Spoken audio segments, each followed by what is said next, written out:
Hi, I'm Patrick Weinert, founder of The Money Mission, and I help people like you achieve success with your finances so you can lead a more fulfilling life. In this video, we're going to address some questions that you sent to me. So if you're watching this video, you probably saw our presentation last week too. And in that presentation, we talked a little bit about getting leverage on ourselves and also a technique for finding money in our budget. So I want to take some questions that you sent me and address those in this video. The first question that I got was, I associate pleasure with spending. How do I dissociate the two and make it last? This is a really good question. We alluded to it a little bit in the previous video, but I want to talk about it in a little more detail here. If you haven't already done this, you need to get clear on what your financial goals are, right? If you don't have a goal, then you aren't really aiming at anything. And by making sure that you have a good financial goal, it's going to get you focused.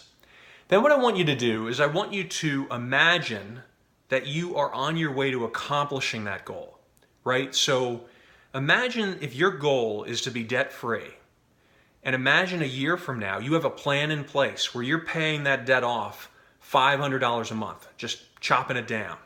How does that make you feel? Feel pretty good, huh? Imagine that you already have plenty of money, but you don't know where to invest it. Or maybe you don't have that nest egg yet, but you want to set up a saving plan. Imagine a year from now, or maybe less than that, you have a plan in place. You're saving $500 to $1,000 a month. And you know at some point in the future, you're going to have $1 million. So you're going to have total financial independence, and you won't have to work anymore if you don't want to. How does that make you feel? So I want you to think about that. Feel those emotions. And then when you're tempted to, say, spend impulsively in order to deal with stress, I want you to feel the emotions that you get, the good emotions you get from doing the right thing, saving. And it's going to create some pain in your mind if you were to go out and spend frivolously. You need to sit down, write down these goals. Get them clear in your mind. Look at them every day. Remind yourself of them every day and associate those good feelings with them. And if you do that, you're going to be a lot further along on the track of getting to your goals than you will be if you don't write them down at all or you don't even know what they are. So get serious about this and get leverage on yourself. Okay, so the next question was, I have a saving plan, but I don't necessarily know where to save my money. How do I know what I should do as far as investments? Okay, so this is also a good question. And what I want to do is I want to tell you a little bit about the difference between saving and investing. Saving is 75 to 80% of the solution, right? That's 75 to 80% of the solution to get you to a place of financial freedom. The investing part is maybe 20 to 25% of the solution.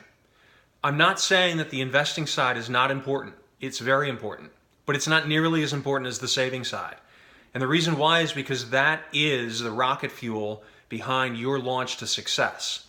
The investing side, I mean, let's be honest, you could invest in maybe not the best things, but if the saving side works out, you'll still win. If you invest your money over the long term in a low cost index stock fund or exchange traded fund, you are going to do very well for yourself. Again, remember, this is long term. You're not looking at prices fluctuating day to day or even year to year. You're focused on day in and day out saving. Now, a lot of financial advisors try to put a bit of a shroud of mystery around investing, right? They kind of make it sound more complicated than it really is. Again, I'm not speaking badly of all financial advisors. There are many good ones, but there are also, some shady ones, as there are in any industry. And a lot of them do this because they're going to try to intimidate you and they want to charge you high fees. If you have a good plan in place, you're going to be able to do very well for yourself, and the saving plan is the more important plan.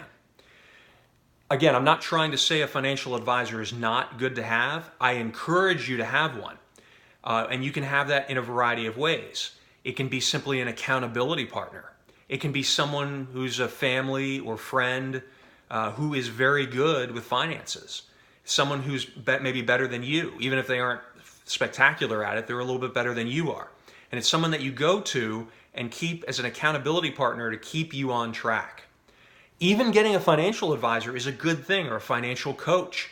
These are important things because if you get one, they're going to keep you on your plan. That really is one of the most valuable parts about having a financial coach. They're going to keep you on plan through the good times and the bad. And if you keep doing that, you're going to be buying into these investments both when prices are high and when prices are really low. And you're going to make a major return if you stay the course. So remember, investing, the investment side is important, and I can help you with that.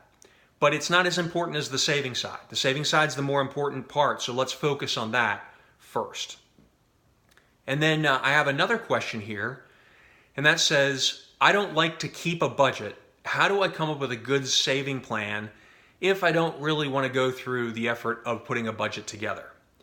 Okay, so let me encourage you. Having a budget is a good idea, and it doesn't have to take a lot of time. If you really are dead set against putting a budget together, and again, it's just big ticket items, really a bare bones budget so you know where you're spending your money. But if you're really opposed to that, there is a different strategy you can take. And that is the strategy of what we like to call pay yourself first. Save first. What do I mean by that? So if you are making, say, $1,000 a month in income, what I'm telling you to do is say, hey, your goal is you want to save $100 a month. Take that $100 a month out of your pay, put it in your savings account or put it in your investments, and live on that remaining $900 a month. You will force yourself to live on that. So by paying yourself first, you're essentially forcing yourself to live below your means. If you don't have any money saved in a retirement account yet, say in your 401k, or if you're active duty military or you work for the federal government in your thrift savings plan, I encourage you, have that money taken out of your paycheck and put in your 401k right away. Just have it done immediately so as to first capture as much of your employer's match as you can get, right? Because that's free money. And then second, so that you're not seeing that money at all. It's coming straight out of your pay. You're not even seeing it, and so you don't even know it's there. When I was in the service, when I was in the Marine Corps, frequently I would tell my Marines, when you get a pay raise, have that go into your TSP immediately. Just have it go into your retirement account and don't even let yourself know that you got it, because you get a pay increase, you're going to be tempted to spend more. And if you have the same amount of money that you've always had on your paycheck, and each pay raise that you receive is going to go into your retirement account, over the long term, you're going to save a massive amount of money. By the time you're 65, you're going to have a huge money mountain to retire with. And probably even sooner than that if you get really aggressive with your saving. So pay yourself first. If you don't want to do a budget, pay yourself first. You generally know where you spend your money. You know where, even if you don't have a budget, you may spend a little too much money here or there, maybe eating out, maybe on groceries. Just find ways to save. It isn't the hardest thing to do if you focus on it and you get serious about it. Look, please post a question, a comment, like this video, share it with your friends. If you don't want to talk about this in public, just send me a personal email at moneymissionnewsletter@gmail.com. Ask me questions about your situation. And when I talk to you again later this week, I'm going to put together an offer for you. And what this is going to do is it's going to tie together all of the advice that I've been sharing with you in these videos, right? How do we get leverage on ourselves? How do we develop a good saving plan? How do we have someone encourage us to stay that course, to stay on that plan so that it's lasting change, right? So that we really achieve our goals. Because if you get serious about your goals, you can achieve them. If you make them a priority, you can achieve incredible wealth. I look forward to seeing you again very soon. And until next time, I wish you unlimited success.